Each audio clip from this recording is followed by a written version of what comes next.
ng Panginoon. Ikaw lamang, Panginoon, ang aming pag-asa, amang asahan. Tangi ikaw lamang, yaong nagliligtas nitong aming buhay. Bakit, bakit ba, o Panginoon, kami, kami tinulutang maligaw ng landas. At ang puso namin iyong binayaan na maging matigas. Balikan mo kami iyong kaawaan. Ang malingkod mo na tanging iyo lamang. 19, no? O, Ang 19 aming, po. ang aming sinapit ang nakakatulad ng mga nilalang na di nakakaranas na iyong pagharian. Parang di tinawag sa iyong pangalan. Buksan mo ang langit at ikay bumaba sa mundong ibabaw. At ang bundok, kapag nakita ko kay magsisi, magsisipangatal. Sila'y nanginginig. Animo ay tubig na kumukulo. Ipinangalas mo sa mga kaaway ang iyong kapangyarihan. Magsi, magsisipanginig, magsisipanginig sila sa iyong harapan. Minsan, gumawa ka ng isang bagay na nakakahindik. Kaming, kami nagulatan, nanginig sa takot. Pati mga bundok, wala pang narinig na Diyos na tulad,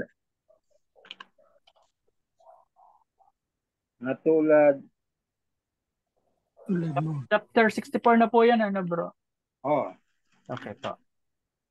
natulad mo.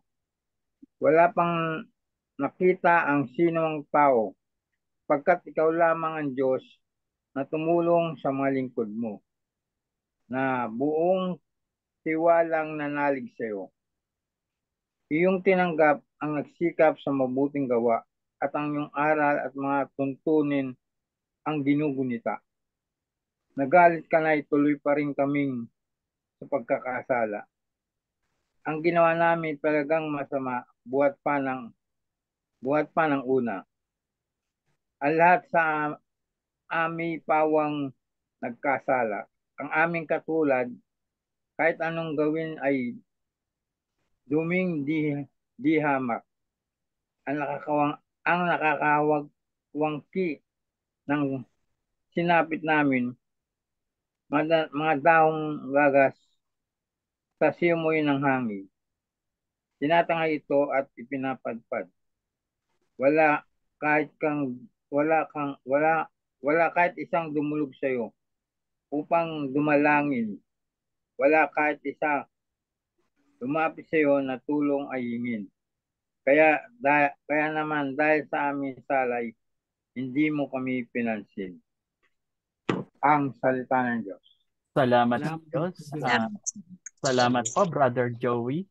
Ang ating pong unang pagbasa ay ayon kay Propeta Isaías. Ito ay isang pampamayan ng pananghoy at tinahing,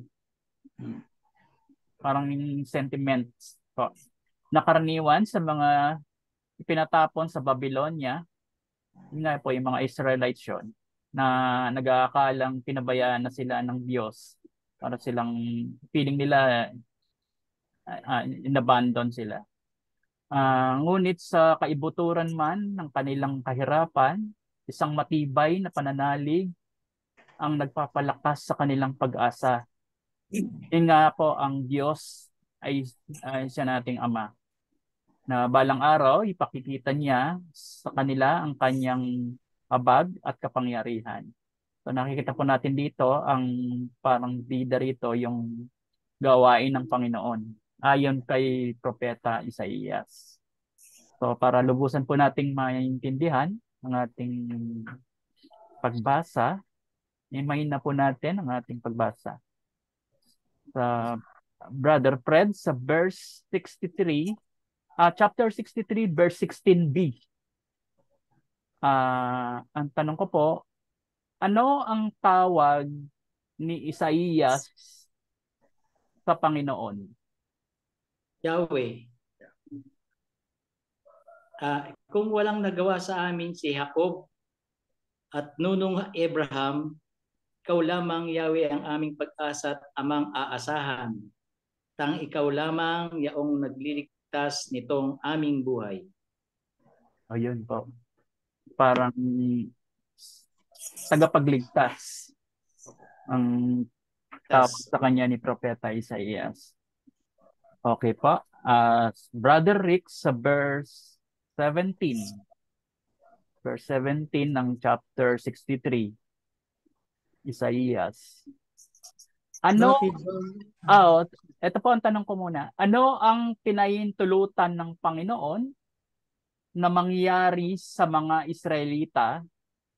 Ano ang panalangin ni Propeta Isaías sa verse 17?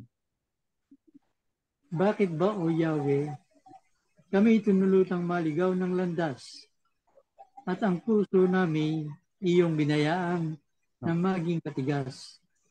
Balikan mo kami, iyong kawaan, ang mga lingkod mo na tanging ikaw sa iyo lamang. Sandaling panahon kami na bayan mong banal at ikinaboy ng mga kaaway.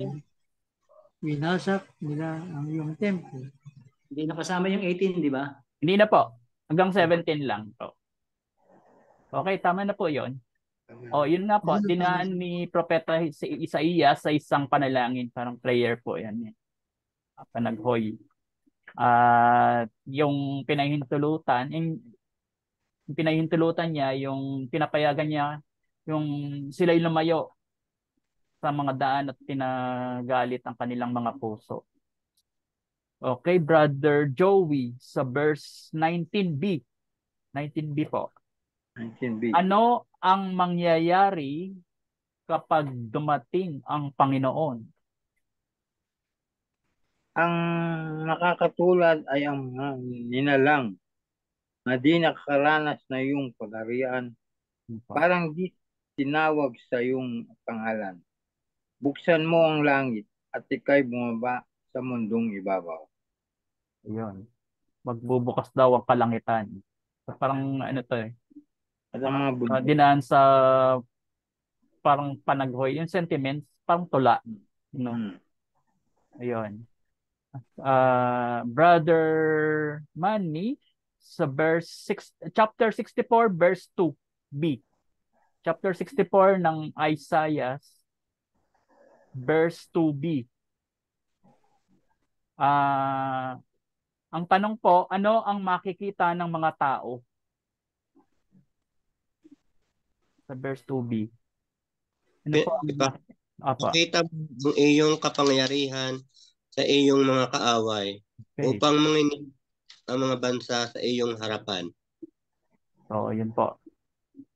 Yung kapangyarihan ng kanyang pangalan sa laban sa mga kaaway. Okay po. Parang yung good deeds pa rin ng Panginoon ang nakatuon sa ating nakapokus sa ating readings. Sister Leia, sa verse 3. Verse 3, kanino ipapakita ng Panginoon, Diyos, ang kanyang mga kakilakilabot na gawa? Nang ikaw ay dumating sa nakaraang panahon, gumawa ka ng mga bagay na nakakapangilabot na hindi namin inaasahan. Ang mga bundok ay nanginig sa takot nang ikaw ay makita. Ayun. Ang tinutukoy po ni Propeta Isaías dito, yung kanino niya ipapakita yung mga kanyang mga kakilakilabot na gawa, yung mga good deeds, yung amazing deeds ni Lord, ni God, sa mga Israelites po ang tinutukoy niya. Kasi sabi dito yung yung tinutukoy ni Propeta Isaías dito, yung mga, sabi niya dito sa introduction, yung ipinatapon sa Babylonia, yung mga Israelites lang naman po yung. Kasi yung mga Israelites, iba-iba na po dyan eh. May mga Hudyo, may mga iba-iba na po ang tao diyon. Yung panahon ni Jesus Christ. So, sa verse 4, Balik po tayo kay Brother Fred sa verse 4. Ano ang inaasahan ng Panginoon sa kanyang bayan? Bakit nagagalit ang Panginoon? Yung sa Israelites, Israel po ang tinatapoy. Israel. Wala pang narinig na Diyos na tulad mo.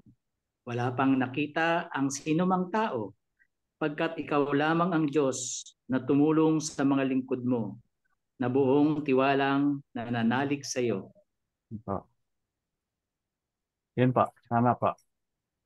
Brother Rick sa verse 5. Sa verse 5, ano ang nangyari sa mga tao? Sa verse 5. Iyong tinatanggap ang nagsisikap sa mabuting gawa. At ang iyong aral at mga tuntunin ay ginugunita. Nagagalit ka na ituloy pa rin kami sa pagkakasala. Ang ginawa namin talagang masama. Buhat pa nung una. Parang yung sentimental niya, yung sentiments ni Prophet Isaiah, talagang pinakita na nagkamali yung mga nagkasala yung mga taga-Israel. Yun po, yun yung nangyari. Brother Joey sa verse 6. Opo. Ano ba ang ginawa ng mga tao at ano ang tugon ng Panginoon sa ginawa ng bayan? Ang lahat sa may pawang nagkasala. Ayun. Ang aming katulad, kahit anong gawin, ay duming di hamak. Ang nakakawaglit ng sinapit ni Nami, mga dahong lagas sa simoy ng lang. Tinangay ito at ipinapadpad. Okay po. Okay, Brother Manny, sa verse 7, ano pa ang mga panalangin ni Isaiah sa verse 7? Ano pa yung mga prayers niya? Naka-mute ka, bro. Paki-unmute po. Walang sino mang tumatawag sa pangalan mo.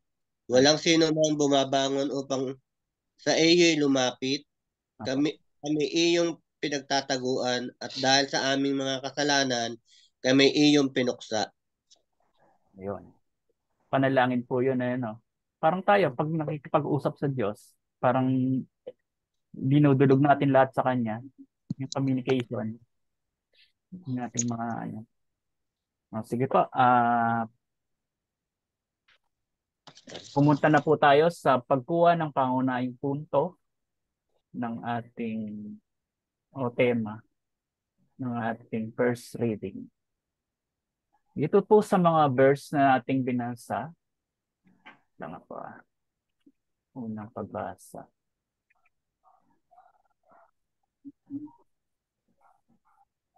Hindi ko na po i-specify yung mga verse kasi nabasa na po natin.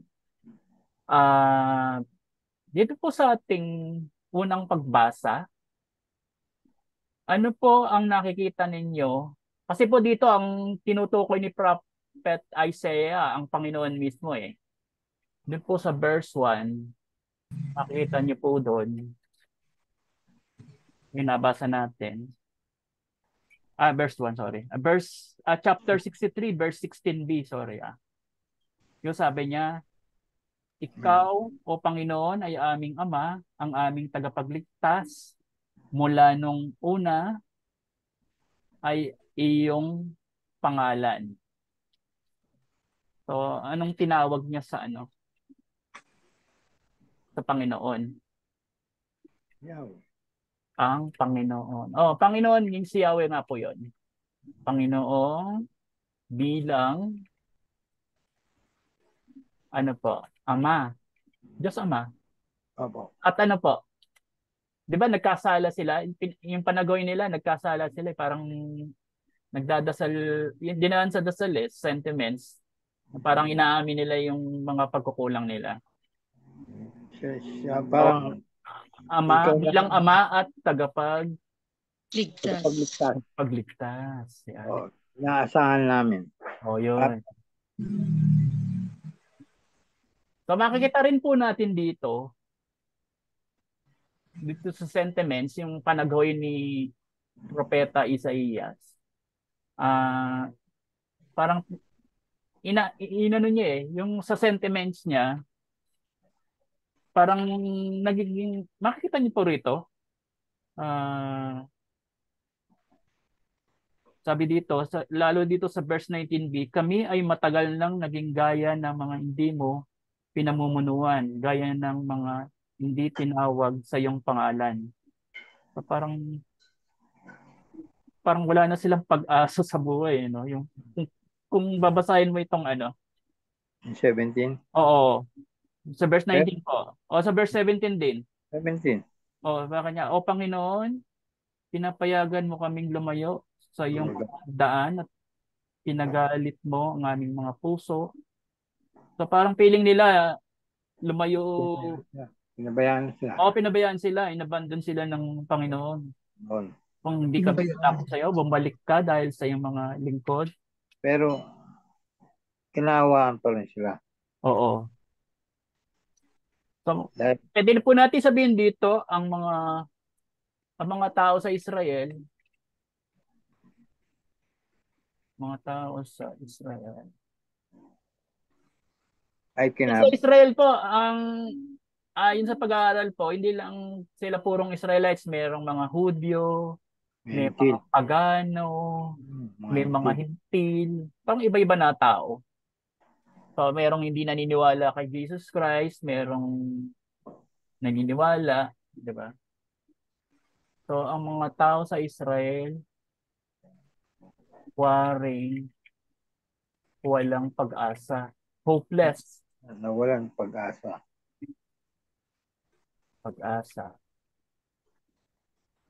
Sabi natin, hopeless.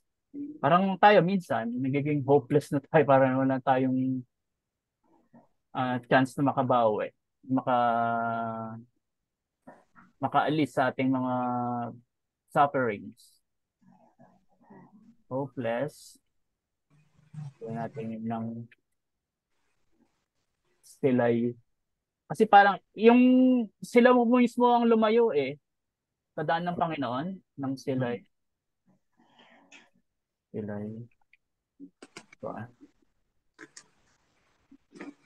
Lumayo.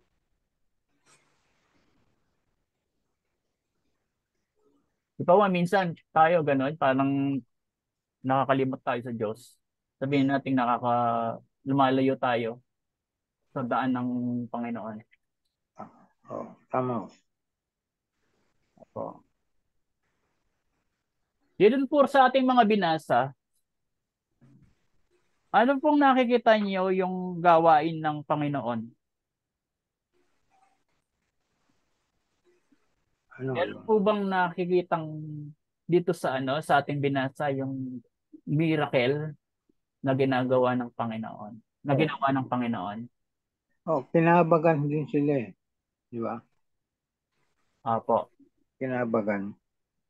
Dahil kasi dito po nabasa rin po natin dito yung yung good deeds ni Yahweh Opo. So ano po yung naging panaghoy ni Prophet Isaiah dito sa kanyang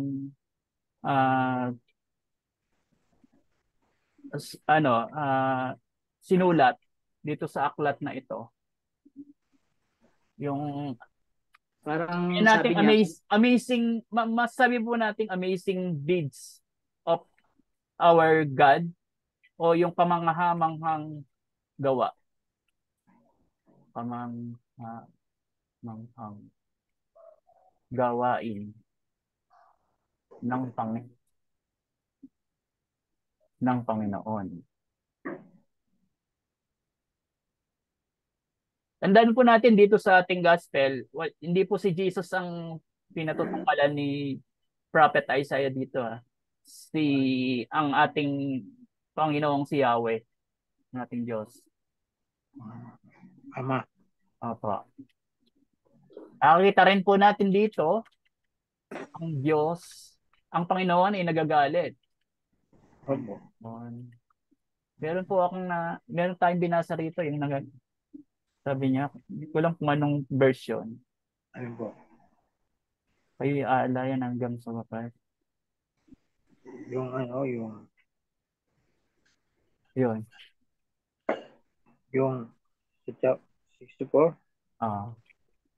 6 sa 2, sila'y Brother nanginginig. Fred, meron kang masasabi dito?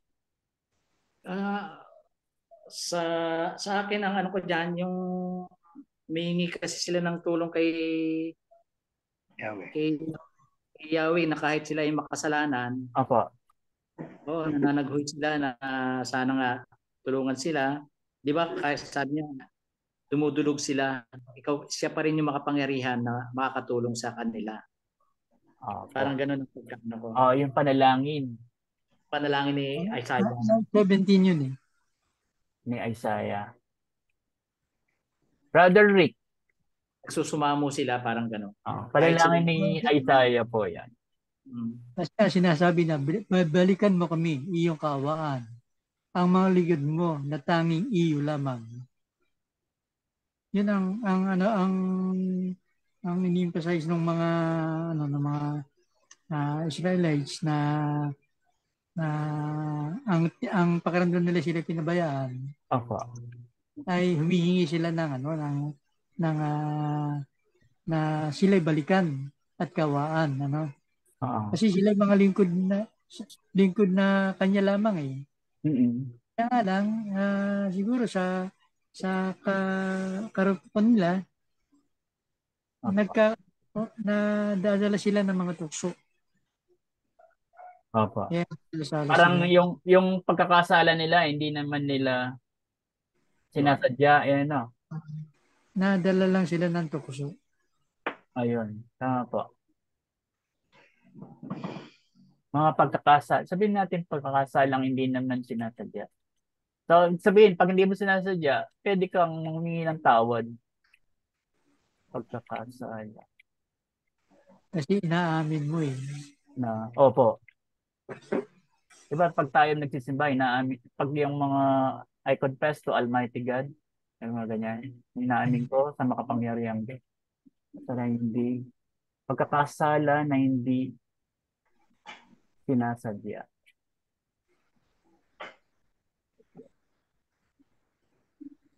Paghingi ng tawad. Sister Leia, si Brother Manny, may nasasabi kayo sa atin. Nakikita niyo kung Sister Leia. Siguro talagang ang Panginoon is despite na may mga kasalanan sila, talagang yung kanyang pagpapatawad is talagang walang pinipiling kasalanan. So parang hindi niya kinokondemn yung mga Israelites, para ini-encourage pa rin niya, sister, na para magbalik loob sa kanya.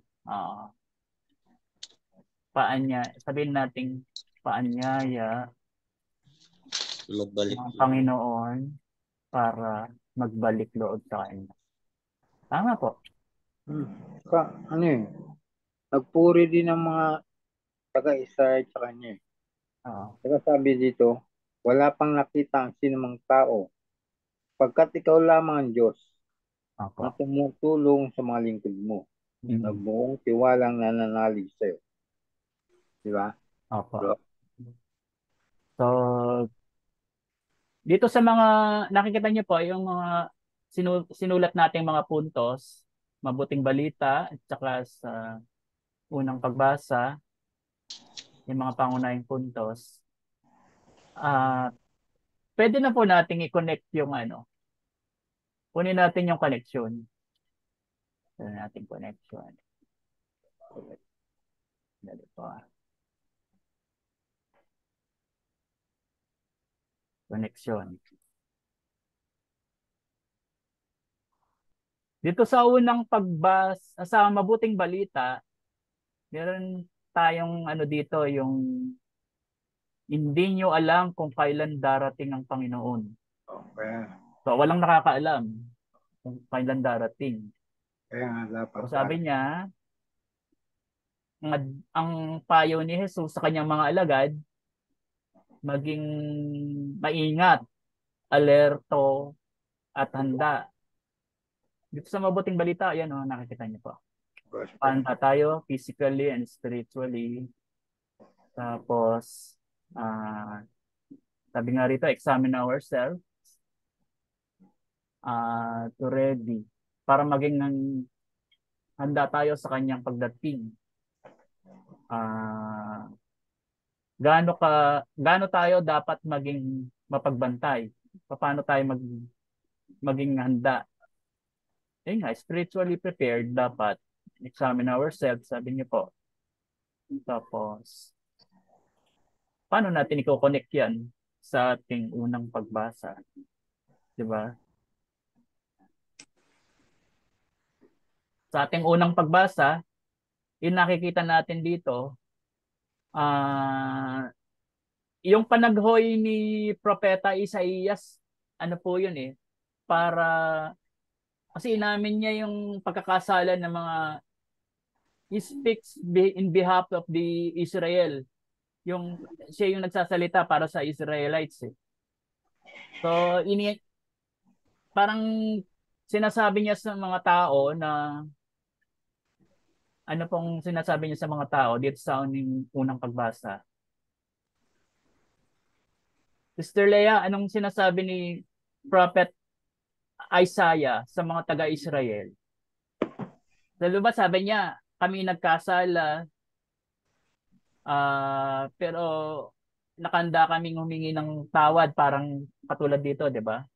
Mhm. So, sabihin natin i-compose ko muna. Sabi sa gospel, walang nakakaalam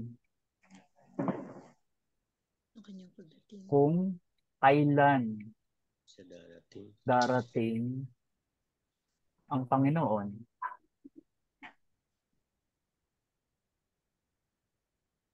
Kaya yung payo ni ano, 'di ba, ng Panginoong Hesus. Kaya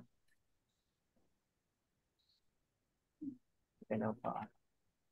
Pinayuhan. Brother Fred, anong pinayo yung advice ng Panginoong Hesus sa mga kanyang mga alagad? Ay, Jesus. Maging Parang maging handa. alerto. magbalik loob, parang ganun, parang Siguro kailangan pag guys humingi ng mga patawad. humingi ng ng kapatawaran. Dito sa gospel po, maging maingat. Ano pa? Alert. Maging alerto tayo. Alisto, yun, no?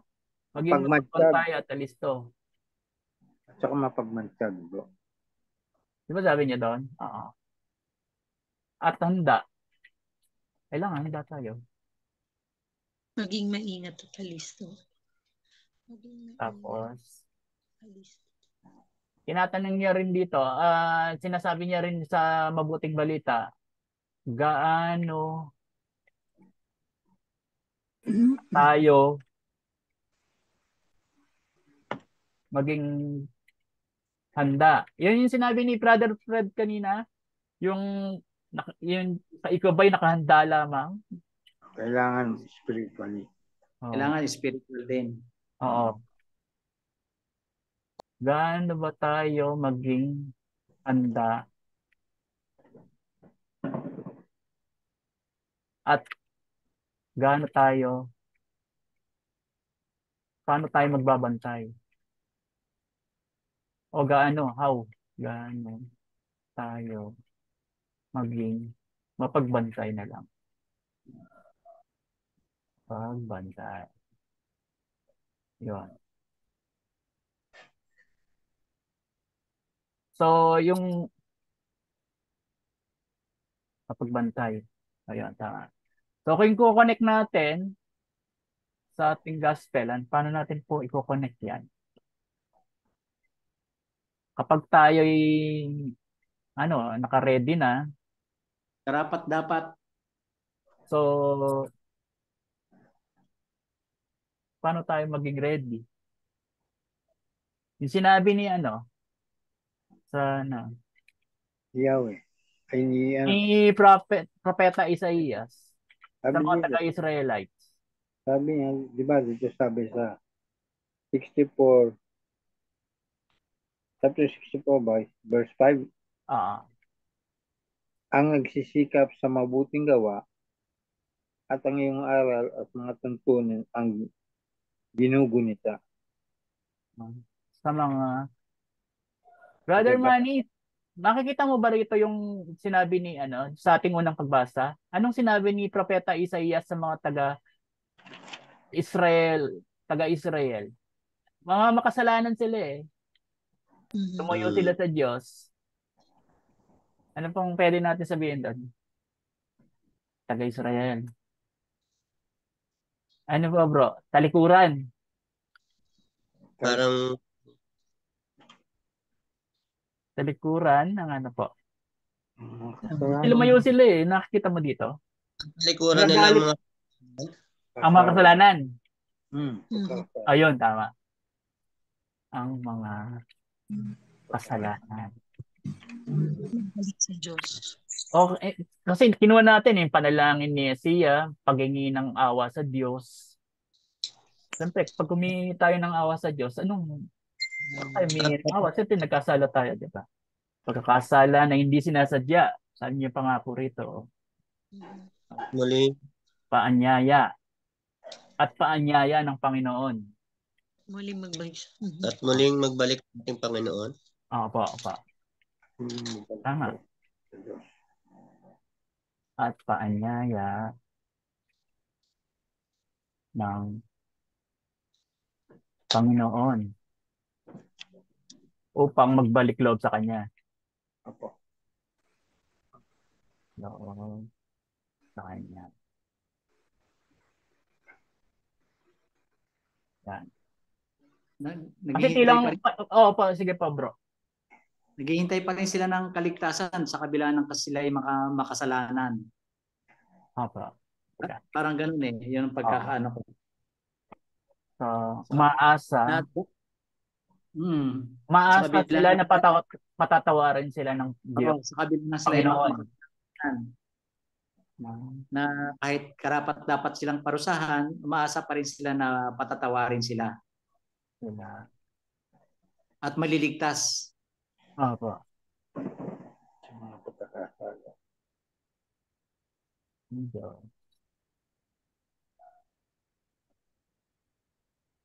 Upang sila ay mailigtas. So, mailigtas po yung tinatawag po salvation. Opo.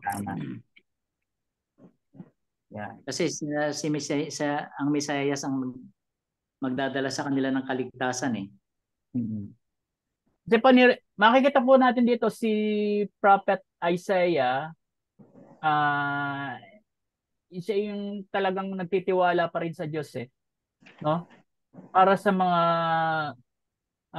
ikabubuti ng mga taga-Israelites. Tiwala pa rin siya na magbabago yung mga taga-Israelites. Yung lalambot ang kanyang puso. So, kung i-connect natin dito sa ating dalawang gospel, kung tayo ay halimbawa, tayo ay may hinihintay na darating, masasabi mo bang handa ka, Sister Leia, pagka yung i-connect mo yung unang pagbasa, pag punong-puno ka ng halimbawa, hinagpis, Tapos, di ba pagka yung halimbawa may darating tayong mga bisita, isasantabi muna natin yung mga problema natin sa kumbaga pipilitin nating humarap sa ating Nung bisita na maging na masaya tayo, 'di ba?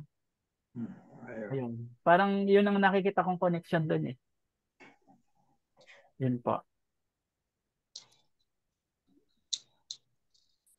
Ano po ba ang Brother Rick, ano po bang makikita mong connection ng dalawang kasi Sa sabi po ng unang ng mabuting balita, yung pinag-uusapan po natin yung kahandahan sa paparating. So sa ating first reading, ang pinag-uusapan po natin yung hinagpis. Pag sinabing hinagpis yung ating kalooban yun eh. Yung spiritually, mga ganyan.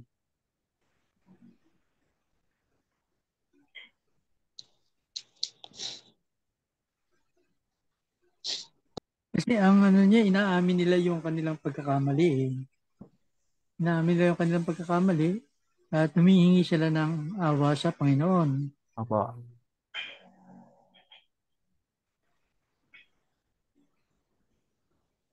Kasi Tanggap na nila kung ano man yung ano. sa 7 nga sa Nasaya, wala kahit isang dumulog sa iyo Opo. upang dumalangin.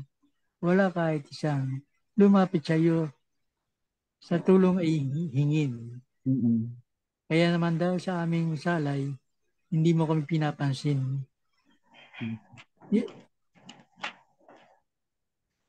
So kung sa ating mabuting balita,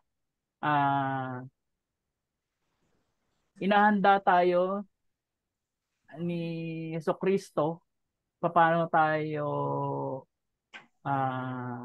paano tayo umarap sa paparating, sa kanyang pagdating, na kailangan maging alert tayo. So kung i-connect mo doon sa unang pagbasa, hindi tayo magiging, kumbaga hindi tayo pwedeng humarap ng may dinadalang mabigat sa kalooban, 'di ba? Ito yung nakikita natin sa unang pagbasa dun sa mga Israelites.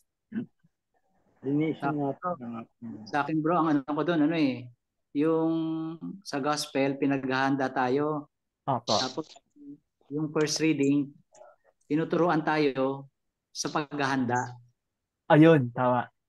Oo, pinaghahanda lang tayo. Tapos yung connection, tinuturuan tayo paano tayo maghanda. yes. Oo. Yung paghingi ng tawad, pagpatawad. Tayo. Kasi di ba Brother Manny, pag humingi tayo ng tawad, may isip natin paano yung mga nagkasala sa atin. Di ba natin pwede silang patawarin? Tawarin din natin. Di ba yun? Oo. Mahirap pero Mahirap patawarin pero kailangan nating Kailangan tanggapin. nating magpatawad kasi nga humingi tayo ng tawad. Humihingi tayo ng tawad eh. Tapos tayo hindi makapagpatawad. O yun. Forgiveness. Wag daw nating sasabihin mahirap magpatawad pero wag daw ganon. Patawarin na natin. Ibigay na natin sa Diyos. Hindi, narinig ko lang kay Father Orbos. tama. Pag Wag tayo tayo nagpatawad, humingi tayo wag na daw tayo maglagay ng kondisyon. Tayo pinatawad ng mga nagkakasala tayo, 'di ba? Yung mga nagkakaroon tayo ng yung ibang mga kapatid natin, siyempre yung iba sumasama din ng loob sa atin. So halimbawa, humingi tayo ng tawad sa Diyos, humingi tayo ng tawad sa mga nakasama natin ng loob. Nakikita niyo pong dito yung parang reconciliation sa Panginoon at saka reconciliation sa ating kapwa. Ayun. So parang dito sa unang pagbasa po nilalayo ang ano po rito yung dito sa unang pagbasa ni Propeta Isaías, nilalayo niya tayo sa mga kasalanan para magbalik loob sa Diyos. Oh. Kaya nga sinabi ni Isaías sa mga taga-Israelites, yung talikuran ng kanilang mga kasalanan at maggawin ng tama habang naghihintay sila ng pagdating ng Panginoon. Yun lang po, no? Di ba pag ganun po yan, pag mayroon tayong paparating, halimbawa, gawin natin halimbawa sa ating, halimbawa, mayroon tayong bisitang darating. Tapos, alam nga naman kung kailan nandun yung bisita natin, saka tayo nag-aaway sa mga, nagkakaaway-away. Di ba parang hindi maganda yun? Ayun, yun yung nakikita natin connection. O, sige po. Siguro, ikadagdagan ko na lang.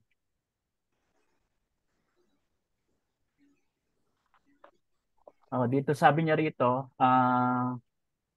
pagdating yung Panginoon. Teka lang. Sinabi nga ni Isaías sa mga taga-Israel, talikuran ng mga kasalanan, panyaya ng Panginoon upang magbalik loob sa Kanya, umaasa sila na patatawarin sila ng Panginoong Diyos upang sila'y mailigtas sa mga kasalanan.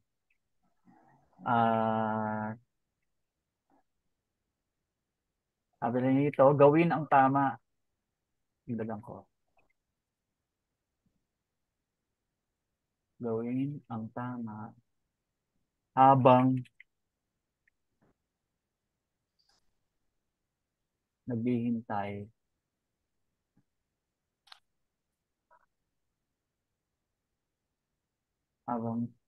sila sa pagdating ng Panginoon.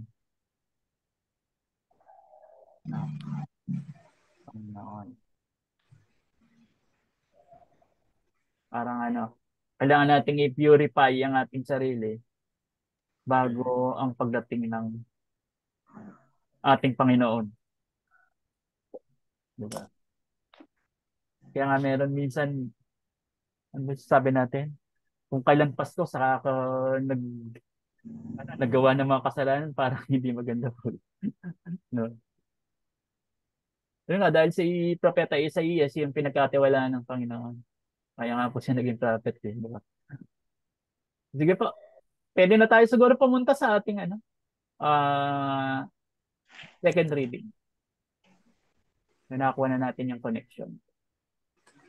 Okay.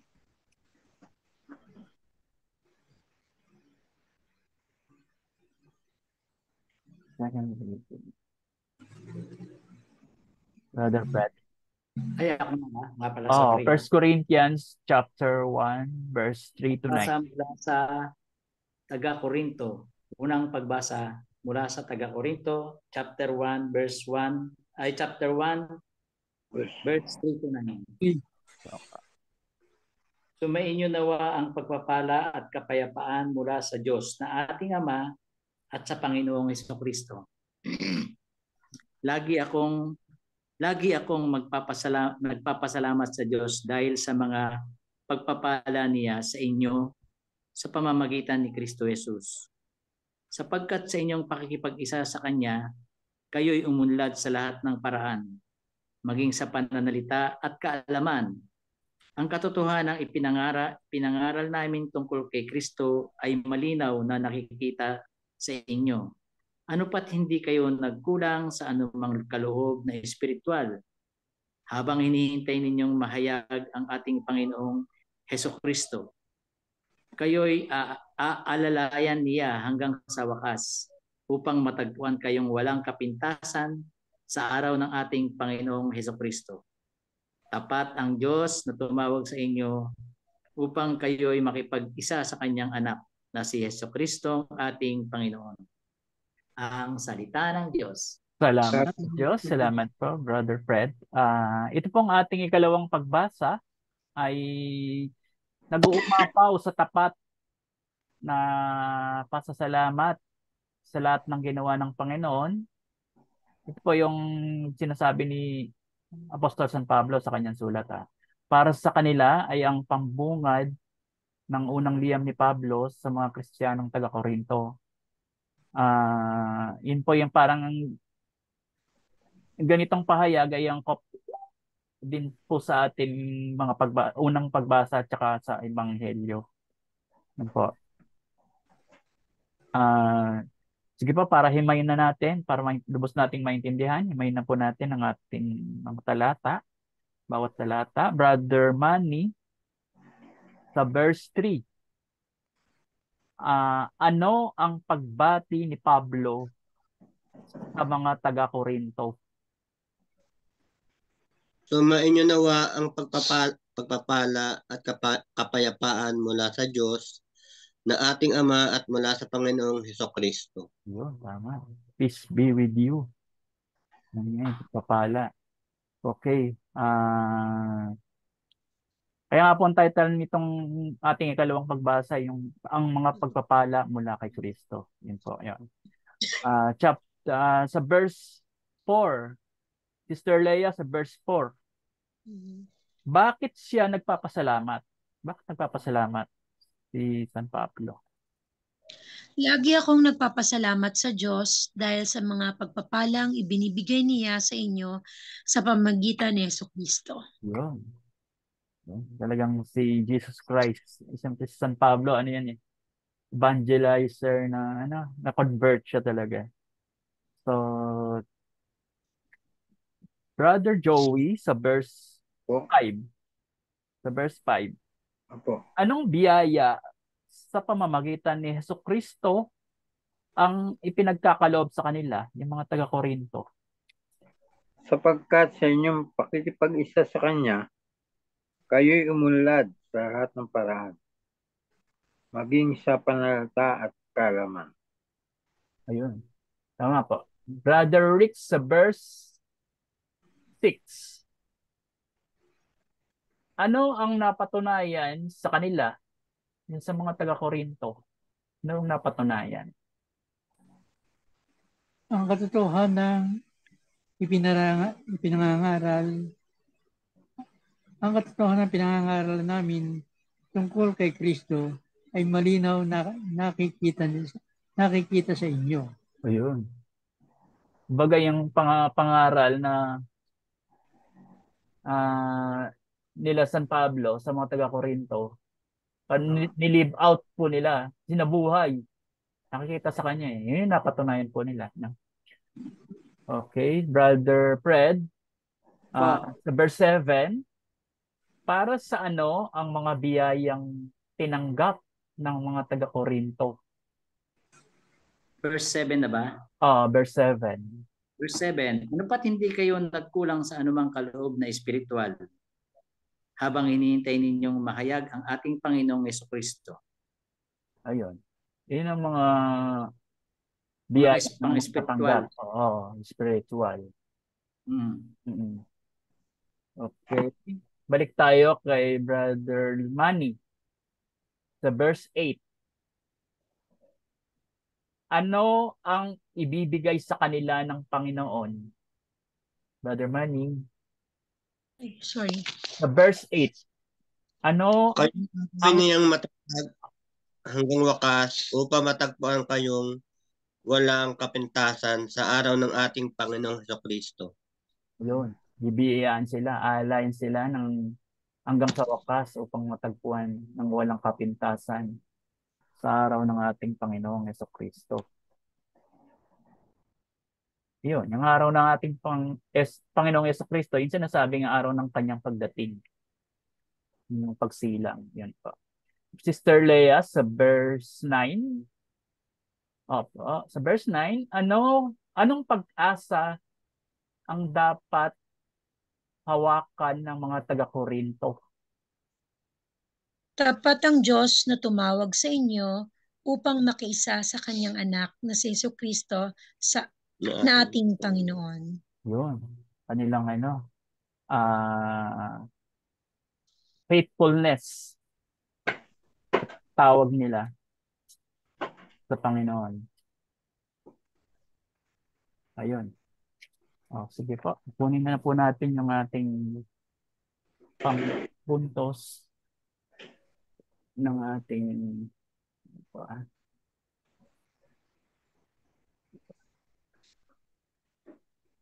Ikalawang pagbasa.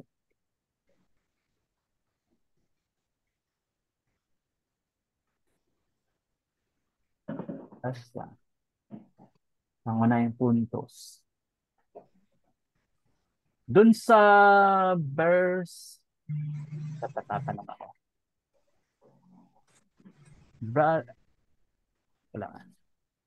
Brother Manny, sa verse, anong nakikita mong puntos doon? Teka lang. Ayun. Wala na ako. Sa verse 3, yung binasa mo kanina, sabi niya dito, anong nakukuha puntos dito? Sumainyo nawa ang pagpapala at kapayapaan mula sa Diyos na ating Ama at sa Panginoong Jesucristo. Anong puntos doon?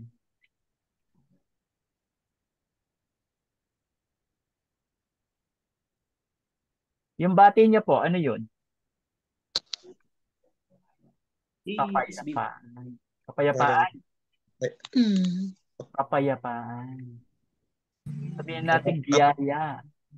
Biyaya. Kasi sabi niya pagpapala eh. At Kapayapaan. Pagpapala. papaya. Pala at kapayapaan. Brother Rick, pag meron kang mga biyaya at biyaya ng pagpapala at kapapayapaan, ano yung kasunod nun? Lagi kang May peace of mind ka. Oo. Meron na nga po yun. Anong kasunod nun? Thank you. Ayun, tama. Laging Magpasalamat. pasalamat. Diba? Pag binigyan tayo namamasko tayo, thank you. Ayun, tama po. Pagpapala yun, diba? Laging magpasalamat. Ano pa nakikita nyo dyan sa ating second reading? Ano na tayo? Naturuan na tayong maghanda. Na. Diba? Kasi malinis na tayo. Yan, sabi niya nga, sapagkat sa inyong pakikipag-isa sa Kanya, kayo'y umunlad. Diba? Umunlad na tayo. Marunong na tayo sa lahat. Nakahanda na tayo. Kasi pinaghanda niya tayo, di ba? Tinuruan niya tayo maghanda. Salamat. So, Lord, handa na kami. Thank you sa lahat, ha? So, anong masasabi niyo po, Ton? Doon sa tapat. Tapat sa Diyos. Katapatan. Kasi ang dami mo ng blessings eh.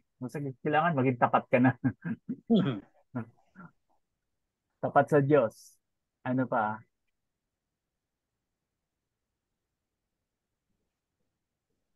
Ano pang nakikita natin? At, Pag tapat tayo sa Diyos, anong ibig sabihin po nun? tayo yan Maging magpakatotoo.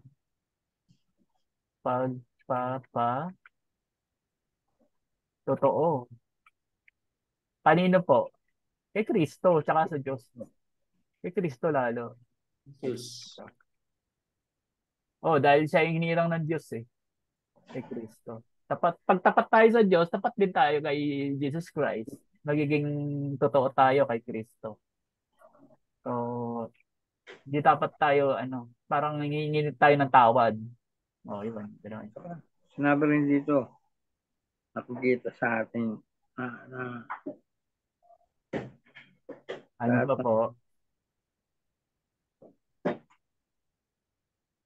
Ano ba po?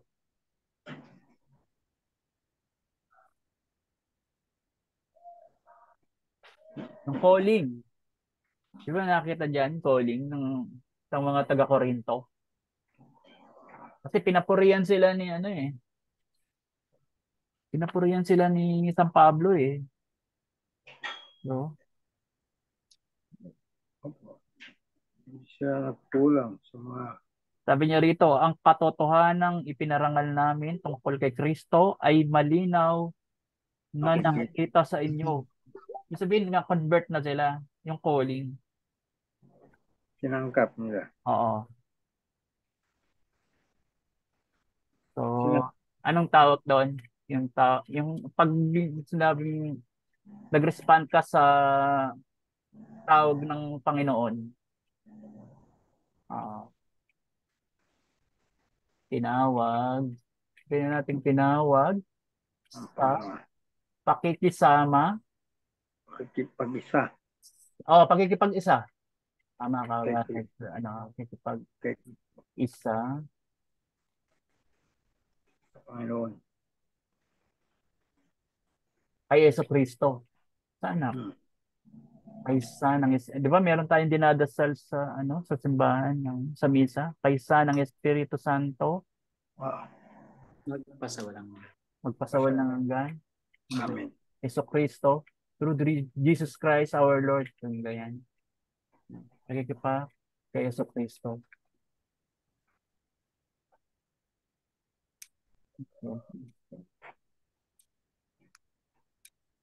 Pag yung unity with Christ, di ba meron tayong iisang Diyos, Diyos Ama, Anak at Espiritu Santo. Yun na po yun. Pag-isa. Persona. Tatlong persona. Oo. Pag-isa. Ang tawag po dito sa pakikipag-isa, pag-reconcile. Pag po tayo nakikipag-isa, kailangan ba tayong kailangan ba pag nakipag-isa tayo sa kay Yesu Kristo, punong-puno pa rin tayo ng kasalanan? Ano ang tawag po doon? Humingi tayo ng tawad. Oo, panghingi ng tawad.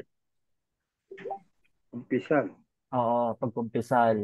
Confession. Oo. So,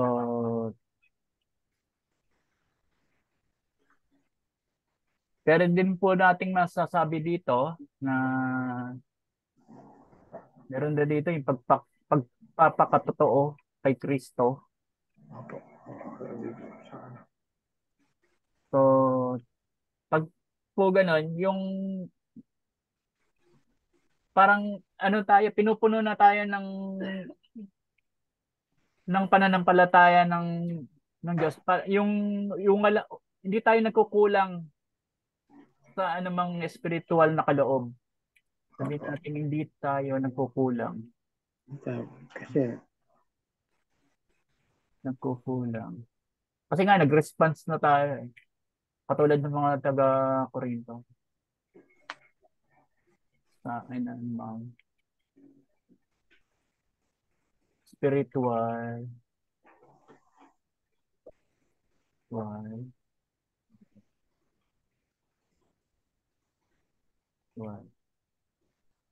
Nakaloob. Sino pong nagkakaloob sa atin ng Espiritu? Siyempre, ang Diyos. Diyos. Panginoon Kristo. So, siguro po, pwede na natin kunin yung mga connection dito. Connection ng tatlong pagbasa. Yan.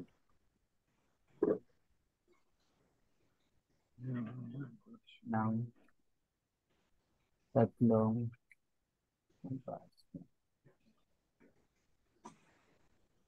So, paano natin kukonect yan? Dito sa ating mabuting balita, ang mga puntos po natin maging mapagbantay dahil may paparating. Nakahanda lang. Paano tayo magiging handa? Sabi natin, spiritually prepared through readings of the scriptures at siyempre sa buhay, examine ourselves. So parang mag-repent. Repent, forgiveness. Nakikita natin dito sa mabuting balita. And sharing, siyempre. Pag nag-forgive ka, yung pagtulong sa kapwa, doon na rin pumapasok yun eh. Yes, sabi nga. Repent, yung repent, confession po yan. Yun. Tayo maging handa. Tapos sa ating first reading, yun nga, through Prophet Isaiah, inaanyayahan niya tayo na talikuran ng ating mga kasalanan. Naman tayo may mga nagawang pagkukulang sa Diyos.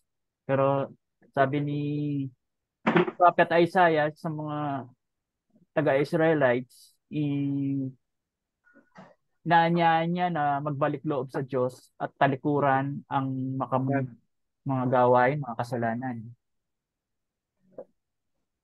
So, dito sa ating ikalawang pagbasa, ang mga puntos po natin dito, siyempre, yung nare-receive nating biyaya at kapayapaan. Laging pasalamatan. Oo, pagpapasalamat, yung pagiging tapat at pagpakatotoo kay Kristo. Dahil tinawag tayo upang makipag-isa kay Jesucristo, Dahil tayo nagkukulang ang anumang ngayon. Oo. kasi nilalayan tayo hanggang wakas upang katugpuan ka ng walang kapintasan. Nilalayan tayo po. Kasi na wala. So, Brother Fred, paano po natin i-connect yung tatlong pagbasa? Yung tatlong pagbasa, yung sa akin, yung nga sa first reading sa gospel, di ba, pinaghahanda tayo. Tapos pinatututo tayo paano maghanda. Sa second reading na, parang ready na tayo, naka-ready na. Alam na natin, di ba sabi nga rito wala na tayong kapintasan dapat pagdating niya. Wala nang tayo ay yung baga sa Yun po sa gospel, ano pong nyo doon? Gospel. Pinaghahanda tayo. Naghahanda hanggang sa matuto tayong maganda.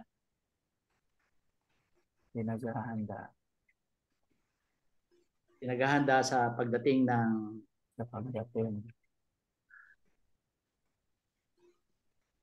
Panginoon. Okay. Paano salubungin natin ang yung parang Adbyento kasi, di ba? Opo. Okay.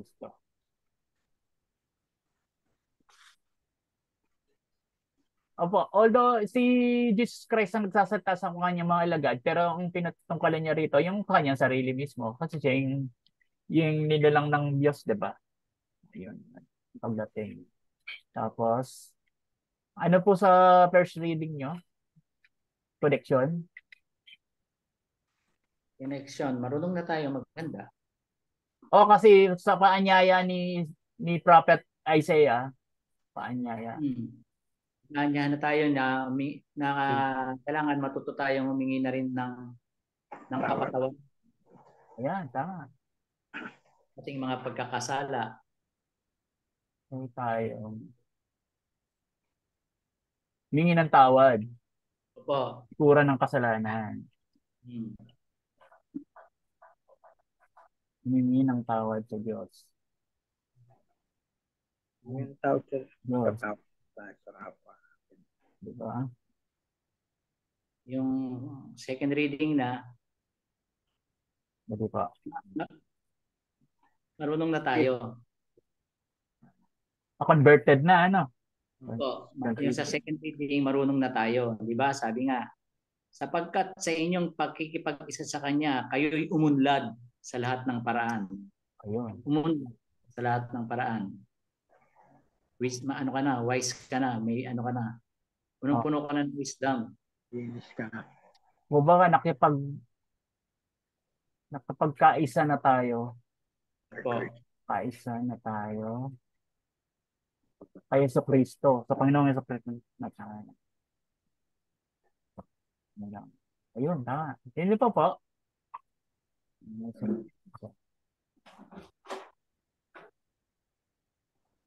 Tama po si Brother Fred. Sister Leia, meron kang connection.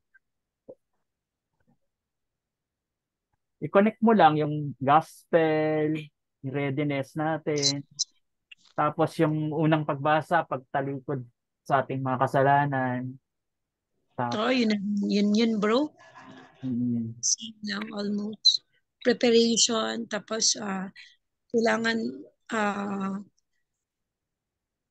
para yun, readiness, preparation, tapos yung yun, conversion. conversion, and lastly, Yung repentance. Repentance sa first reading yun, sis. Yung pagtalikod. Yung sa yung sinabi mo kanina, yung spiritually and physically ready. Prepared ka. Yung paano? Brother Manny, may dadagdag ka sa sinabi ni Sister Leia?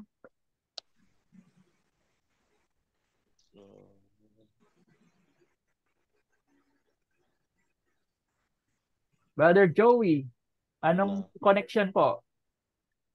Ating Sa akin, Sige pa. diba sabi sa first reading, lagi tayong handa. Kailangan maging handa tayo. Sige pa. Tapos, Be prepared. balikan natin ang lahat ng ating ginagawang pagkakasala dahil ang Panginoon Diyos ay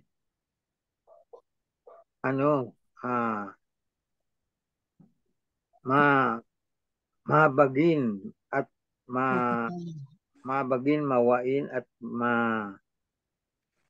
ano to, hindi ko masabi eh. Tapos pangalawang second reading, yun nga, dapat Prepared as always, tapos repent and fear the merciful of God. yung pangalawang pagbasa, lagi tayong magpasalamat sa Kanya at saka dahil ang Panginoon Diyos tapat sa atin. Pinapatawad na tayo sa lahat ng ating pagkakasala. Kumbaga, nilinis na tayo. Yung pangalawang pagbasa. Opo. So, kailangan magpasalamat. Pasalamat tayo sa mga biyayang pinagkagmisan dahil ang Diyos sobrang mabagin. Ayun. Yun lang So, po. kung i-connect mo, spiritually ready ka na sa kanyang pagdating. Ano po? Yes. Okay. Pinagsisikapan pa. Brother Rick, meron na po kayo? Wala pa. Ano pong masasabi nyo? Nahihirapan akong Ayun na po ba? Kasi yung connect nyo lang po, yung pinag-usapan natin sa gospel, yung paano tayo maging handa, tapos sa first reading, parang tinuturuan tayo ni Prophet Isaiah para tumalikod sa ating mga kasalanan para tayo maging handa sa kanyang pagdating. Tapos, tuturo sa atin na wag na natin balikan yung mga dati nating masamang gawa. para tayo pagharap Para pagharap natin sa pagdating ng Panginoong Jesucristo. nakahanda tayo. Oo. Nakahanda tayo. Ayun. At saka, yun nga, yung sinasabi nga rito sa pagbasa, alalayan na niya tayo. Ayun. Hanggang sa wakas. Upang matagpan tayo walang kapintasan pagdating ng Panginoong Jesucristo. Yun ang dapat natin paghandaan. Yung linisin natin ang ating sarili. Ayun po. Katamaan. Ayun po. Yung sa akin po, babasahin ko na lang. Koneksyon ng tatlong pagbasa. Yung sa Ebanghelyo, yung nga po, nais ni Jesus na maging handa, maingat, at magpagbantay ang kanyang mga alagad sa paghihintay sa ikalawang pagdating ng Panginoon habang pinapayuan ni Propeta Isaías dito sa unang pagbasa ang lahat ng mga Israelites na bigyang pansin ang mga daan ng Diyos, ng kanyang dadaanan. Siyempre, yung pag-iwas sa kasalanan at gawin ng tama para sa paghihintay para sa Panginoon, sa pagdating ng ating Panginoon. Yung sa ikalawang pagbasa po, idinagdag ni San Pablo na ang bawat biyayang espiritual ay binibigay ng Diyos sa mga taga-Korinto. Ginawa niyang example yung mga taga-Corinthian sa pamamagitan na through Jesus Christ, yung mga spiritual na kaloob na ito ay magagamit kapag diba, pag sinabi natin mahirap magsisi, parang pag humingi lang tayo ng biyaya sa Diyos na lukuban tayo ng Espiritu Santo, madali na po yung tumalikod sa ating mga kasalanan at gumawa ng tama. Ang mga kaloob na ito na biyaya ng kapayapaan ng Diyos ay nagbibigay sa atin ng pag-asa habang inihintay natin ang pagdating ng ating Panginoong Jesucristo, yung kanyang second coming. Amen. Ang mga biyayang ito ay nagpapayaman sa pananampalataya natin, yung ating faith. Tinutulungan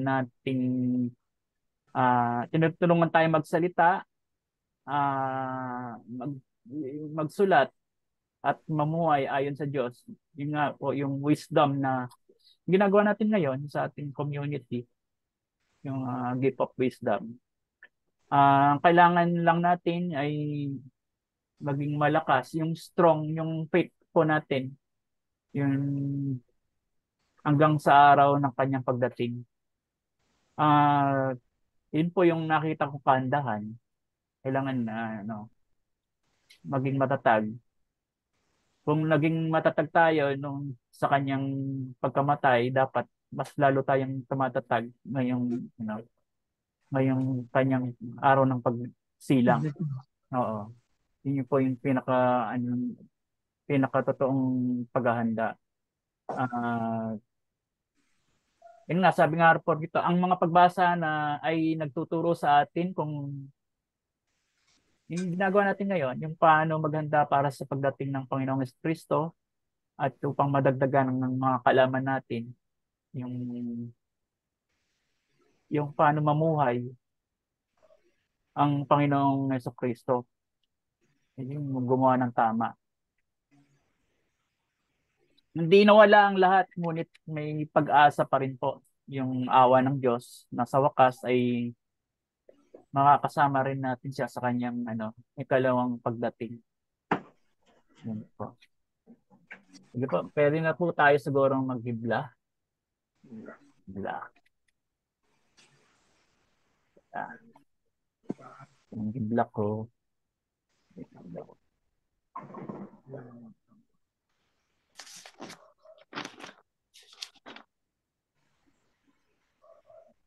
Pwede niyo pong i-chat yung hibla.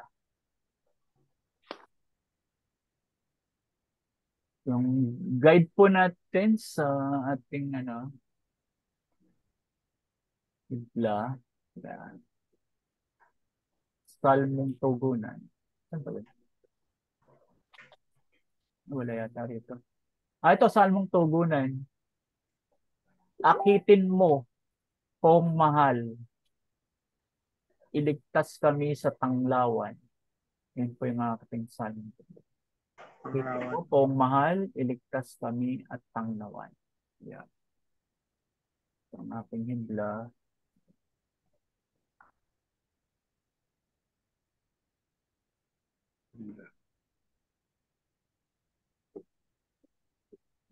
So,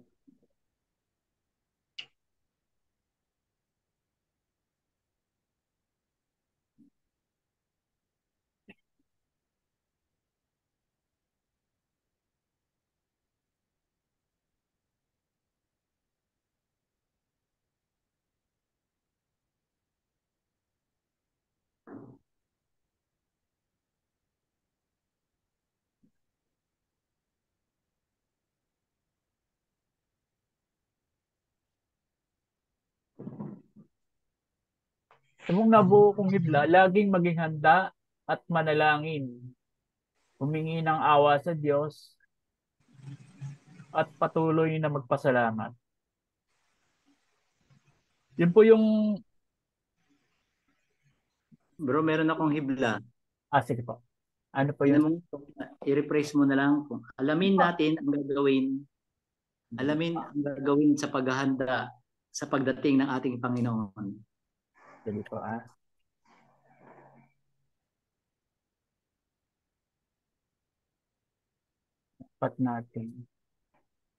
dapat nating alamin dapat nating malaman ang ating lahat, gagawin lahat ng gagawin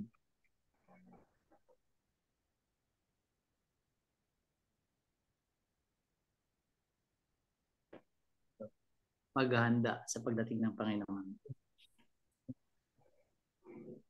na paghahanda Opo, sa pagdating ng ating Panginoon. sa pagdating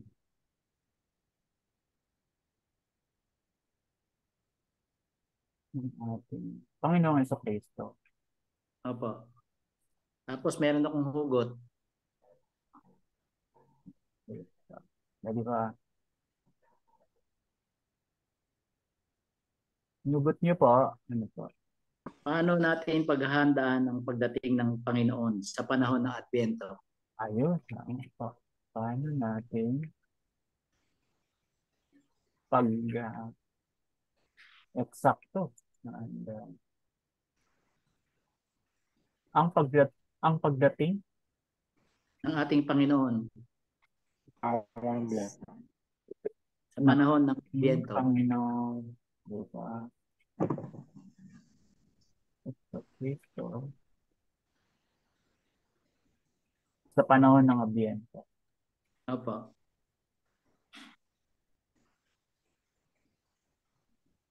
Kasi ano po yun, 4 na Sundays po yun, ano? Opo, yung 4 na kandila.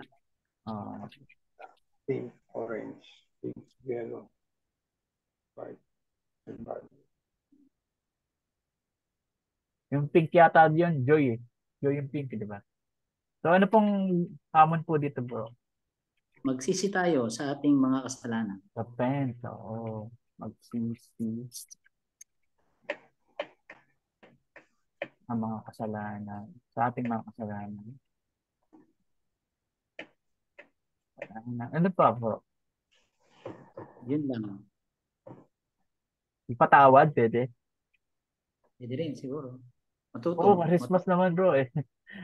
Patawad ng kapwa. Patawad. Kung may nangangaroling sa inyo, patawad po. Ganon. Nating kapwa. Pag Pag may magpatawad nangangaroling, ka, ano pa yung kasunod? pasalamat. Mag-share. Yun, Sa ating mga kasalanan, magpatawad ng ating kapwa, magpasalamat, at magpasalamat sa mga biyaya. Sa mga forgive and forget. Mga biyayang at i-share din sa kapwa. yun ang pinakaano doon. Biyayang natanggap. Yan yung forgives. Brother Joey, forgives. At basta Tagalog magbigay, bahagi. Bahagi. Bahagi mo rin. Magbahagi daw kay Brother Joey ng sa yung kapwa, lalo na yung mga higit na. Lalo na kay Brother Joey po. Oo. Tama naman po yun, di ba? Magbahagi ng mga Bibigay ko rin sa mga higit na nangangailangan. Ang mga sobrang biyaya, yung biyaya. Sa mga nangangailangan. Ayan po ang hamon ni Brother Fred. Magsisi sa ating mga kasalanan. So, 10. Yung paghahanda po niya. Magpatawad ng ating kapwa. Magpasalamat sa mga biyayang natanggap at magbahagi ng mga sobrang biyaya para sa mga nangangailangan. Paano po yung mga hindi nangangailangan? Ay, yung mga hindi nangangailangan, kailangan din i-share? Hindi. Turuan silang mag-share. Oo, kasi sobra-sobra eh, no? Hindi na nila kailangan yun eh. Oo, hindi na kailangan eh. Kaya nga, Kailangan, sila na sister. Sister Turuan Leia, mo. meron kayo? Hugo, Tugla, or Hamon? Sister Leia. Bro, may chat ako. Ay, sorry ah. Dali, ah. Ay, ito ba yun sa'yo? Hindi mo copy. Ayun. Hindi pa.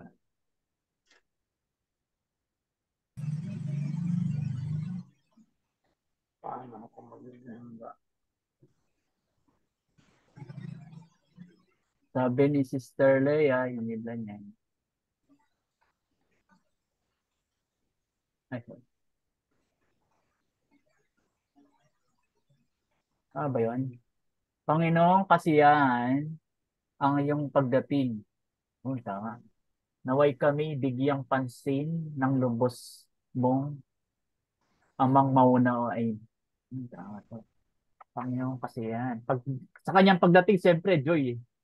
Namang pagsilang niya, malungkot. Pasko, malungkot. Diba?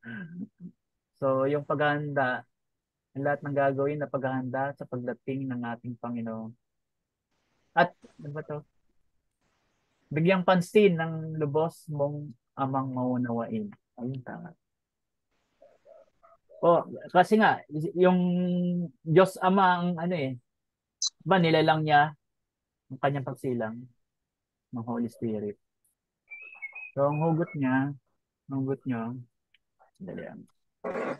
Hugot. Paano ba? Paano ba magpatawad? Ano ba? Give your 100%. Ano?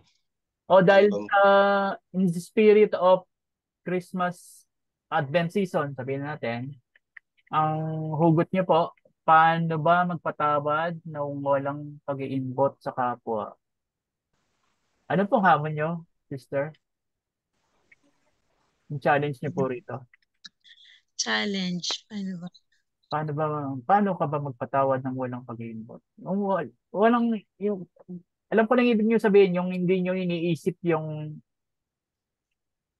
kumbaga, yung malinis ang kalooban mo, yung Sincere. Sincero. Sincere? Oo, sincerity. Paano po yun gagawin niyo? Anong hamon Patawarin po doon? Bukal sa kalooban. Anong gagawin niyo po? Magdasal? Magdasal, ipasa Diyos. Ipasa Diyos ang mga... Hindi, yung gagawin niyo pong actualization to eh. Um, Lalapitan niyo po ba yung yung yes, magpakumbaba, unang lumapit sa kanya. Nakikipagkita kayo? Mm-mm. Mahirap yan. Kasi wala pa kasi sa akin na Parang may hugot ka talaga dito, sister. Meron ka bang talagang hindi nakakasundo? Actually, wala nga eh. Ewan ko bakit ko natanong yan. Kaya nga hamon eh. Oo. Preparation po kasi yan. Makipagkita. Makipag-usap na lang. Makipag-usap sa kapwa ng Nang may may kumbaba. Papakumbaba. humility, merong pagpakumbaba. papakumbaba. Kasi laging ma-pride, di ba? Pag-usap sa kapwa ng merong pagpakumbaba at Sinceridad.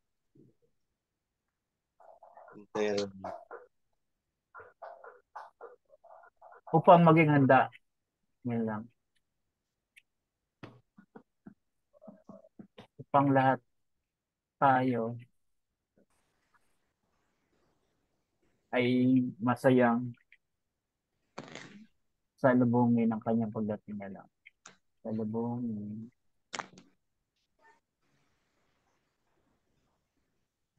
ang pagdating ng Panginoon sa Kristo. Ano na lang, makipag-usap sa kapwa ng mayroong pagpapakumbaba upang lahat tayo ay masayang salubungin ang pagdating ng Panginoon sa Kristo. Yun na lang. Sino ba pa ang may hugot, Tamon?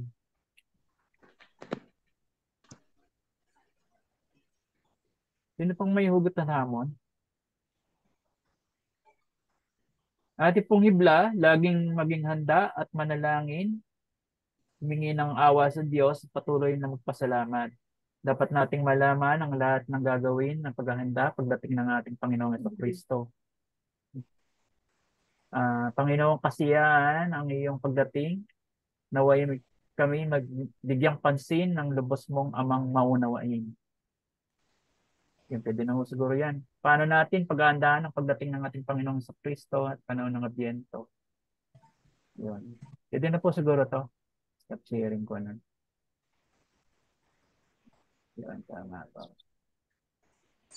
So, ako ngayon magtatanong. Tanong ko si Brother Fred, Opo. pwede po bang pakishare ngayong panahon ng Adbyento, ano pong paghahanda ang yung pangkaraniwang ginagawa? Sa akin, Adbyento. actually, nire-remind na naman tayo nitong Adbyento, di ba yung apat na kandila, sinisermo ng pari yun eh. Piniprepare tayo. Meron yung ano bang kulay yon, yung unang kulay, yung kulay violet ba yon? Opo. Yung tapos may kulay pang pink. Sa paghahanda natin, maging tawag dito, nakapag-confession na tayo. Ayan. Tapos matuto na tayo, masaya tayong tumanggap ng pagdating ng ating Panginoon. Especially this Christmas, hindi ba? Nagsasaya tayo pero hindi natin minsan alam yung dahilan ng pagsasaya natin. Nagsasaya lang tayo, di ba? Mapalad pa nga tayo dahil dito sa ating bansa, nag-aano pa rin tayo, nagbabatian pa rin tayo ng maligayang Pasko. Diba? Merry Christmas. Pero sa ibang bansa raw, ewan ko lang kung totoo, ang batian nila doon is Happy Holidays na lang. Samantalang sila, nakatanggap sila ng mga biyaya ng Panginoon. Hindi katulad natin dito, pinaghahanda talaga tayo ng simbahang Katoliko. Dahil sa apat na kandila. Nire-remind tayo eh. Yung simbolo ng pagdating talaga ng ating second coming ng ating Panginoong Jesucristo. Yun. Brother Manny and Sister Leah, naghahanda ba tayo dahil sa mga pagkain o sa mga regalo? O excited ba tayo dahil marami tayong matatanggap na naman na regalo? Ano po ba ang tunay na paghahanda sa pagdating ng Panginoong Jesucristo, yung kanyang second coming? Partly, totoo naman po yung sinabi nyo. Talagang human lang din naman kami. Pero siguro yung one thing na talagang pinaghahandaan namin is nag-LBS na kami. So nakikinig na kami sa mga scriptures. Di ba? So another thing po, sumali na kami sa MFC. So it's one way of preparation. Then nakikinig kami sa mga tulad nyo na very experienced and known yung mga verses. So malaking bagay po sa amin yon na naghahanda kami sa Adbyento. Sa salita ng Panginoon. Yung gantong season kasi talagang likas na siguro sa mga tulad nating Katoliko na very sabihin na natin na busy at the same time preparation na rin talaga na yung isa na lang is yung tradisyon na pagsisimbang gabi, di ba po? So it's one way of preparation na rin this coming Christmas season. Okay. Okay, Brother Joey. Yung buo bang Bro, narinig mo yung ko? opo. Yung pag Mahina kasi dating niyo eh.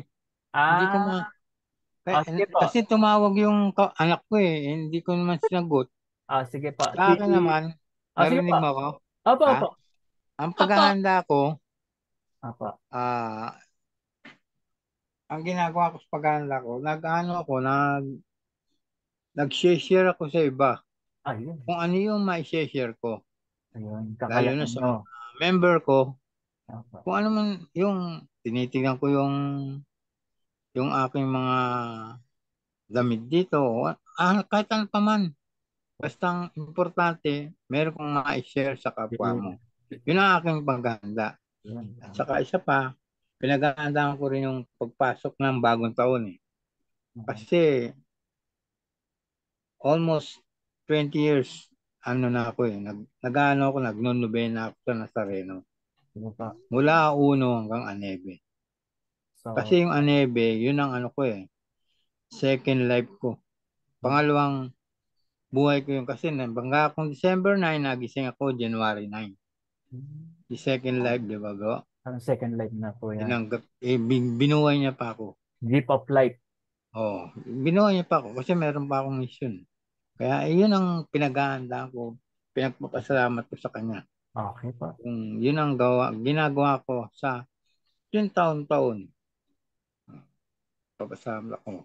At saka kung ano man yung ma-share ko, i-share ko na sa kabila ng mga na bibigay sa akin, binibigay ko sa kapwa ko. Ganun lang eh. Hindi ko naman inaalam din. Lalo din yung mga kapitbahay namin dito na masyadong, alam mo na, medyo kung mahirap ako, mas mahirap pa rin sila.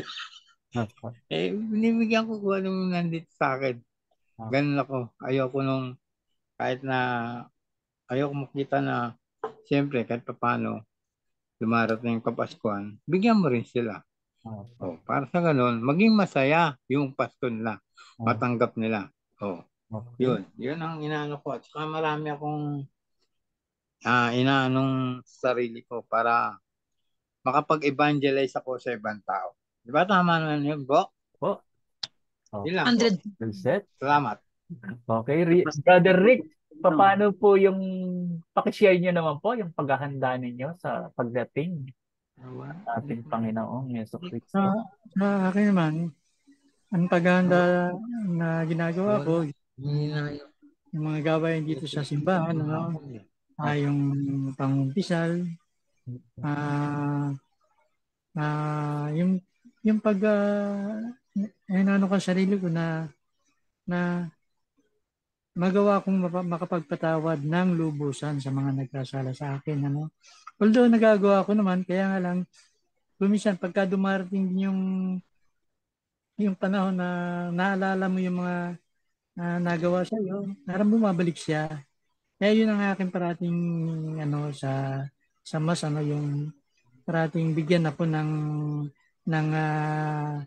tunay na pagpapatawad sa aking mga nakaaway, nakasamaan ng loob.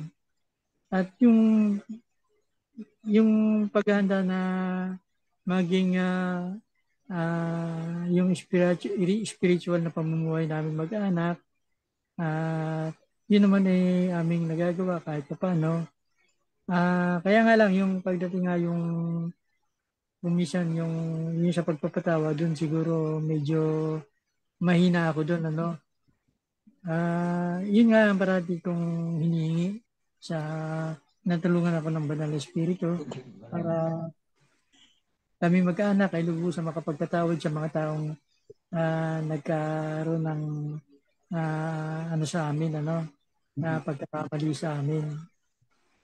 At yun nga, dahan-dahan din naman namin pinagkakaloob sa amin.